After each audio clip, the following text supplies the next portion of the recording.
Okay. All right. So this is how I was trained on how to engage Muslims with the gospel. And it's a very simple thing, just with one sheet of paper.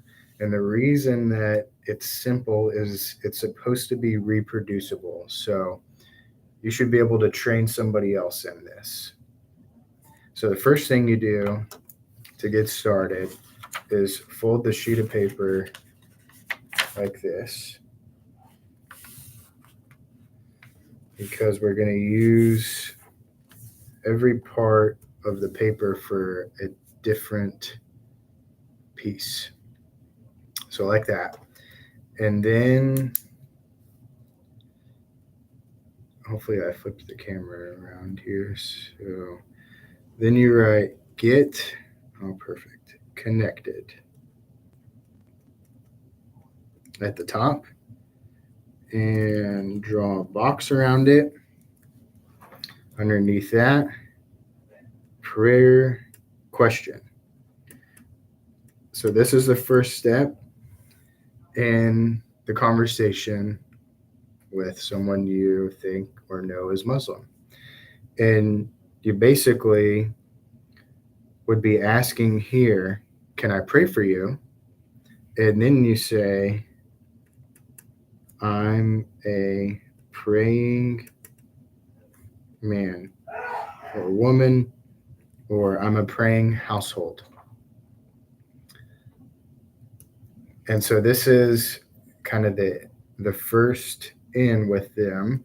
And then what they'll usually say, at least this is what I've been told by those who have field tested it, because I haven't used it yet. I just learned it a couple days ago. But what I'm told is they will usually just come out and say, I'm a Muslim. And then you respond, Salam alaikum. And I've been told even if you kind of mess up the greeting, you endear them just because you're trying. And then they will return the greeting by saying, oh, I think I spelled that wrong. Alaikum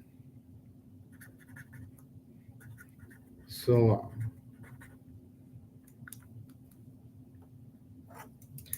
And then you say, I'm a follower of Isa, which means Jesus. You may know if you're watching this. I have always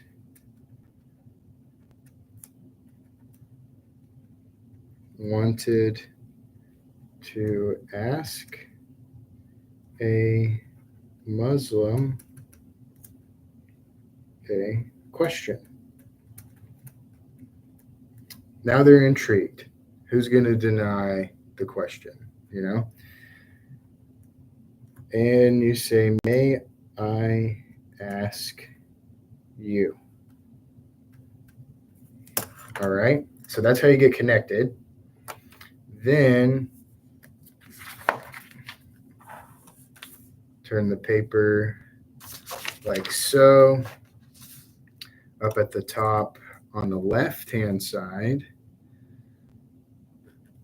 right? Get them lost. And you probably know what I mean by that and where I'm going. But you could ask them one of the following three questions or all three of the questions. But the first question is, are you pure before God? Or if you're comfortable, you can say Allah. The second question, when will you be pure before God?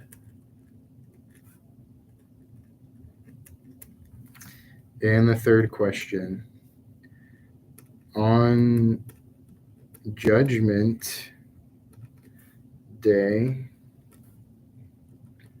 will you be accepted into paradise? So again, you can ask one of these three questions. You can ask all three questions. You can even do it in that order. But all these questions are designed to help them understand and self-realize that they're lost. They may not know what lost means like we know, but we're not really even using that term in the questions. But we're creating the need, in other words. Then below this, write transition to gospel. Oops. Draw a box around it.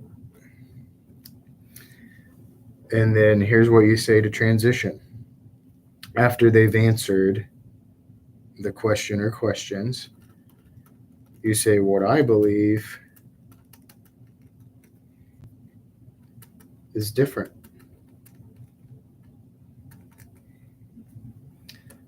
I have been made pure not because of good things I have done. And let me back up. So we're saying this because what I would expect them to answer any of these questions with is, I don't know. I've also heard from the guy that trained me on this is that sometimes they'll even say that they do know and that they are pure or they will be accepted into paradise because of the good works that they've done. And then they'll start listing all of them off. So this is what we're saying in response to those two answers, because this is most likely how they're going to answer these questions. So you say, what I believe is different. I have been made pure not because of good things I have done, but because God has made me pure. And then you ask, may I show you how from stories you know? So we're asking if we can show them how we know this or why we believe this using stories that they already know. Because they're stories that are not only in the Bible, but they're in their holy books. So turn your paper sideways and write the gospel tool up here. Draw a box around it. And then you're going to tell 4 different stories from the Bible that are also in their holy books. So you start with Adam and Eve in the garden and explain they were in the garden. God created them. God created the garden they were in, the world. He created all of it good. They were in perfect harmony with each other, with God, with creation.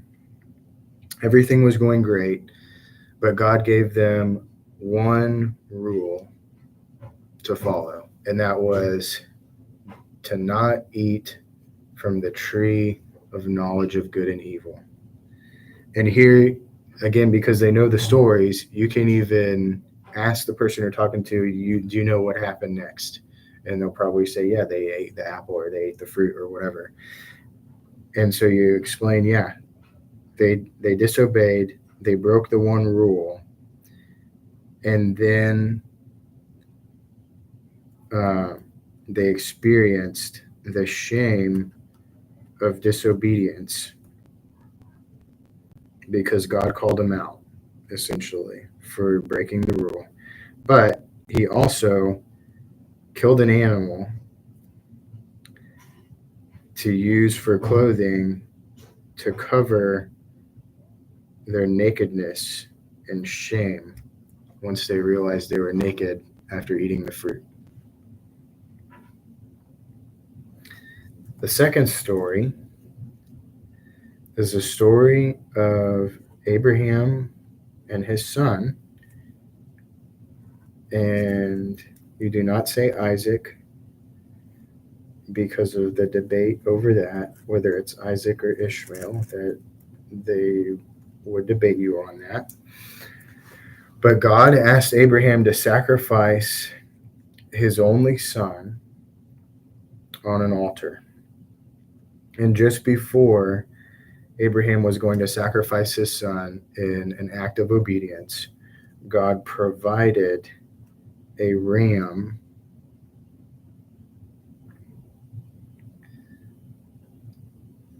This is supposed to be a ram as a substitute sacrifice for his son. The next story is the story of the Passover lamb. When the first Passover happened, God saved the Israelites from the angel of death coming through Egypt when he told them to sacrifice an unblemished lamb or goat or sheep and then spread the blood using a hyssop branch over the doorway. And then when the angel of death came that night, he spared the households who had the doorway or the blood over their doorway. Now, the last story is when I've heard it said Yahya or John the Baptist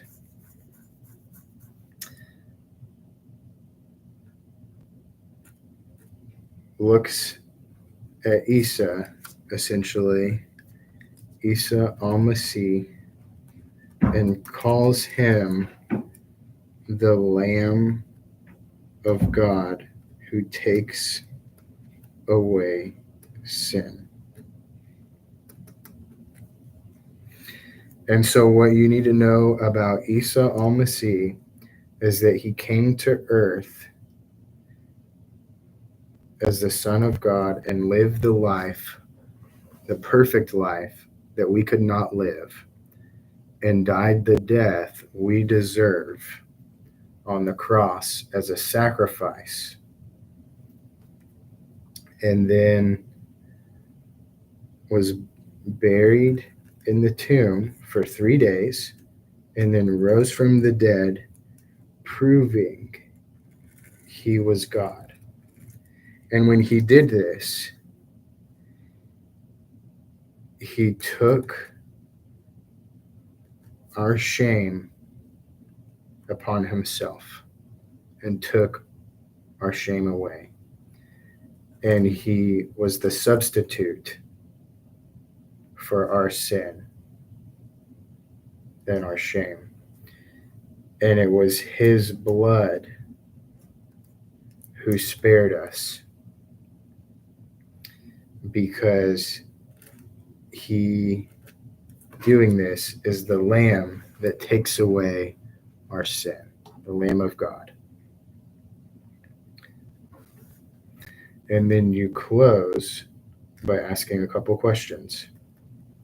You ask, have you ever heard this before? Because most likely they've heard these four stories, but they've never made this connection here. And then you ask, would you like to read about Isa or Jesus in your Injil, which is one of their holy books? And the Injil is just the Gospels from the New Testament. So this story obviously is in the Injil. These stories are in their other holy books. So one of the other holy books they have is the Torah. And then I've also been told that these stories are in the Quran. I haven't verified that myself, but that's what the guy that trained me told me. But they're obviously in the Torah. So all these stories are in their holy books. Okay, and then the last thing you need to know, turn your paper over like this. So we've got these pages is what's called some emergency apologetics. Right up here, is that what the Quran says?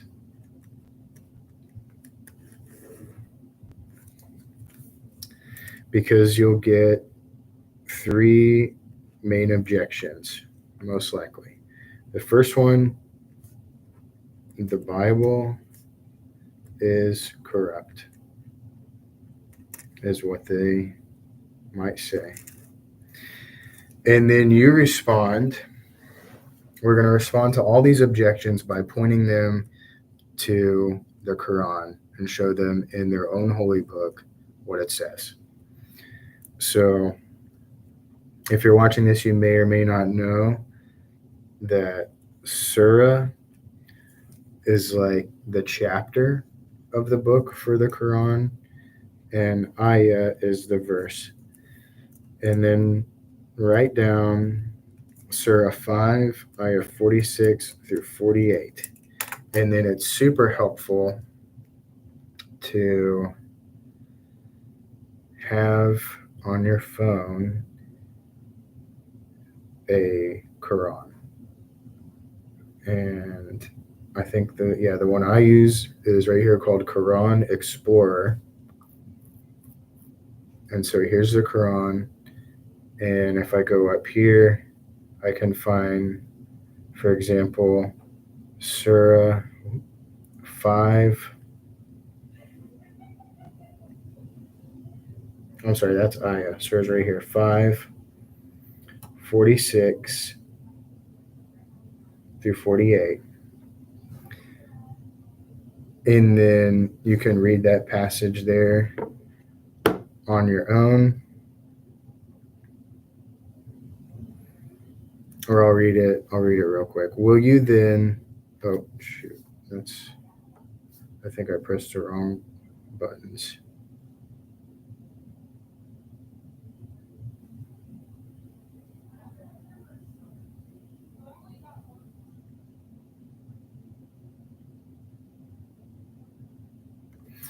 But anyway, so look that up.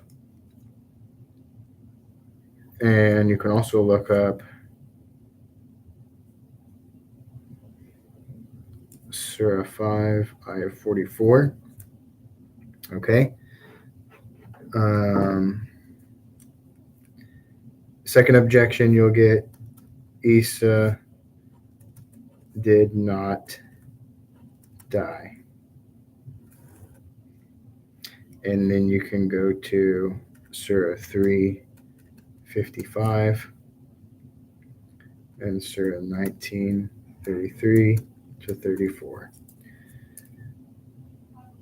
And I'm just going to let you look these up and study them on your own because I'm honestly not familiar enough with my app yet since I just downloaded it a couple days ago to walk you through the text. So that's something I need to do. But the last objection you'll get is Isa is just a prophet, and you can go to Surah 3, Ayah 45, and then dispute that claim. So that is how to engage with a Muslim in a simple, reproducible tool that you can use for yourself and train others on, all on one sheet of paper.